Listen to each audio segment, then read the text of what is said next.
Hello guys, welcome back to our channel Pariksha e classes. स्वागत है आपका आपके अपने चैनल परीक्षा ई क्लासेस पर।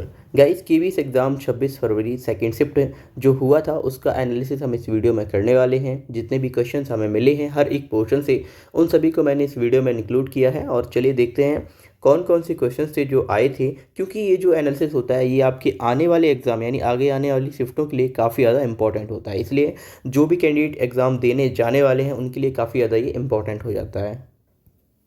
सबसे पहले देखते हैं जीके एंड जीएस में कौन कौन से प्रश्न पूछे गए थे। तो यहाँ पर देखिए, फर्स्ट क्वेश्चन यहाँ पर पूछा गया था कुडुम क्या है। तो देखिए, कुडुम छत्तीसगढ़ की एक उराव जनजाति जो शेड्यूल्ड ट्राइब्स होती हैं उनके द्वारा बोली जाने वाली एक भाषा है। दूसरा क्वेश्चन पूछा गया है यहाँ पर आर्टिकल 45 के रिलेटिंग। देखिए ये क्या होता है। तो देखिए इसके अंतर्गत 6 से 14 वर्ष के बच्चों की निःशुल्क शिक्षा का प्रावधान किया गया है। फिर यहाँ पर अगला क्वेश्चन पूछा गया है सांप कहाँ खाया जाता है। तो देखिए हांगकांग एंड वियतनाम यहाँ पर सांप खाया जाता है। फिर मधुबनी पेंटिंग से एक क्वेश्चन था। मधुबनी पेंटिंग जो कि बिहार में काफ़ी ज़्यादा फेमस है। बिहार में ये जो पेंटिंग है कपड़ों पर, दीवारों पर और कागज़ों पर बनाई जाती है।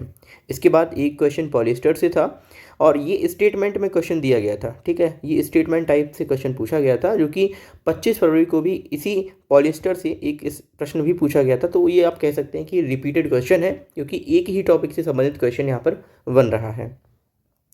अगला यहाँ पर देखते हैं सूखी लौकी से कौन सा वाद्य यंत्र नहीं बनता है। ये क्वेश्चन पूछा गया था। इसका आंसर्स के ऑप्शंस थे वो हमें नहीं मिले हैं। क्षय रोग का कारण क्या है। क्षय रोग यानी जो ट्यूबरक्लोसिस होता है, टीबी, तो यहाँ पर आपको बताना है किसके द्वारा होता है, वायरस के द्वारा या फिर बैक्टीरिया के द्वारा या जीवाणु के द्वारा। तो यहाँ पर आपको बताना था, तो ये था माइकोबैक्टीरियम इसका आंसर। नेक्स्ट क्वेश्चन था जलीय जंतु जो आमाशय निकाल कर खाता है। तो इसका आंसर था स्टारफिश। नेक्स्ट है ब्रेल लिपि से स्टेटमेंट से रिगार्डिंग क्वेश्चन पूछा गया था। मतलब ब्रेल लिपि के बारे में दिया हुआ था और उसके 4 स्टेटमेंट थे, कौन सा सही है इसमें आपको बताना था। फिर यहाँ पर एक क्वेश्चन था गर्म हवा ऊपर क्यों उठती है। देखिए गर्म हवा ऊपर क्यों उठती है, इसका सिंपल सा रीज़न है घनत्व कम होने के कारण वह वजन में कैसी हो जाती है, हल्की हो जाती है। तो जो ठंडी वायु होती है वो नीचे हो जाती है और हल्की वायु ऊपर उठती जाती है। फिर नेक्स्ट क्वेश्चन पूछा गया था यहाँ पर आपसे मलेशिया के पीएम कौन है। तो देखिए मलेशिया के जो पीएम है वर्तमान में अनवर इब्राहिम है।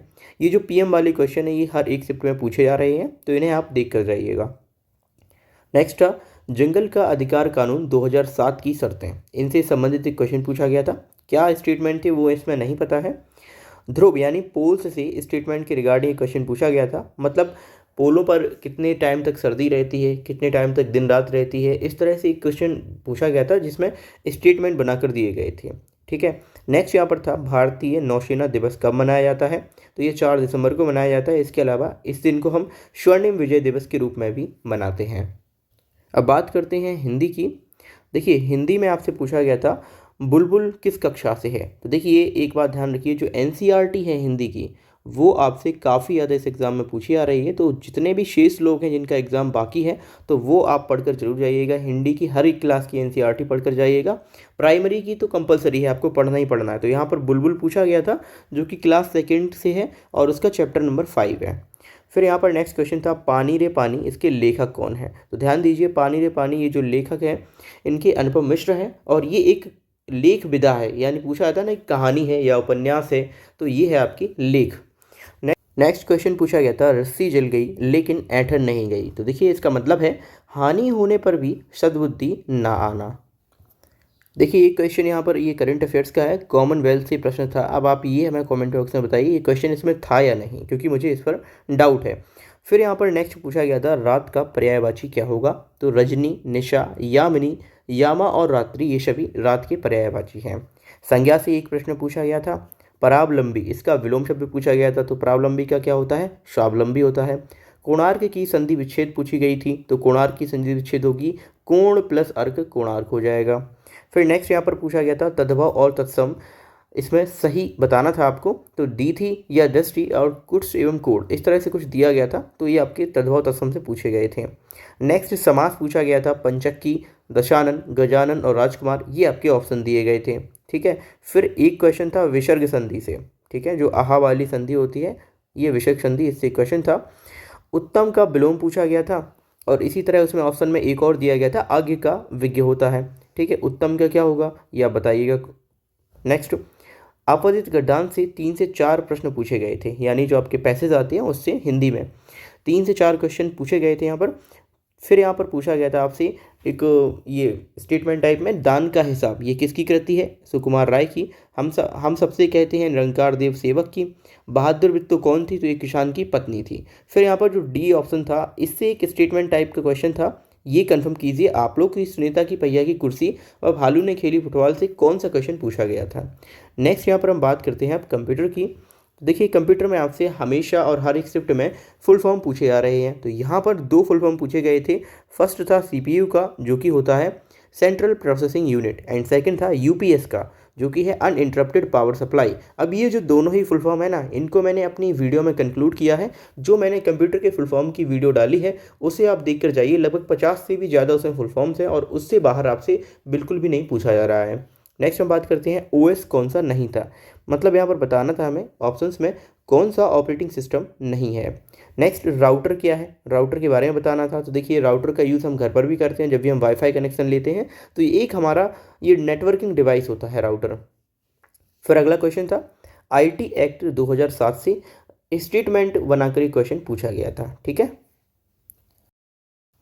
अब देखिए पेडागोजी से आपसे पूछा गया था लर्निंग विदाउट वर्डन किस रिपोर्ट से संबंधित है। तो देखिए ये जो रिपोर्ट थी यशपाल समिति के द्वारा दी गई, जिसमें इसको मेन मुद्दा बनाया गया था कि जो लर्निंग हो वो विदाउट वर्डन होनी चाहिए। फिर यहाँ पर आपसे पूछा गया था बुनियादी शिक्षा से संबंधित प्रश्न, यानी फाउंडेशनल एजुकेशन के रिगार्डिंग क्वेश्चन था।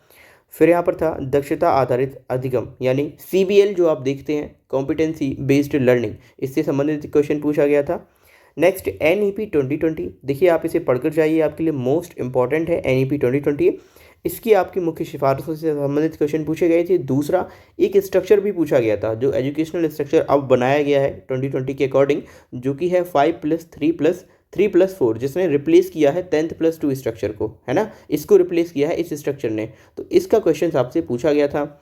दूसरा यहाँ पर नायक या वीर पूजा, जिसे आप हीरो वर्शिप भी कहते हैं, ये किस एज में आता है। तो देखिए ये जो आता है ये एडोलसेंस एज में आता है, इससे संबंधित एक क्वेश्चन भी पूछा गया था।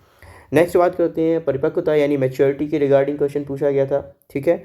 फिर देखिएगा आरटीई एक्ट 2009, ये भी आपके लिए इम्पोर्टेंट काफ़ी ज़्यादा है। राइट टू एजुकेशन एक्ट 2009, पहला तो ये कि ये आया कब था, तो ये आया था 2009 में, लेकिन इसे अप्लाई किया गया था 1 अप्रैल 2010 को, ठीक है ना। आप इसके बारे में पूरा पढ़कर जाइए आरटीई एक्ट से, इसमें आपसे पूछ लेते हैं काफ़ी सारी चीज़ें, ठीक है। बात करते हैं अब अगले की, तो एनसीएफ आपसे पूछा गया था 2005 से संबंधित क्वेश्चन, नेशनल करिकुलम फ्रेमवर्क जो है इससे संबंधित क्वेश्चन भी पूछे जा रहे हैं, तो आप इसे भी पढ़कर जाइएगा। अब बात करते हैं मैथ्स एवं रीजनिंग पोर्शन की। तो देखिए यहाँ पर जो आपसे रीजनिंग में क्वेश्चन पूछा गया था वो नंबर सीरीज का था, जो कि हर एक शिफ्ट में पूछा जा रहा है।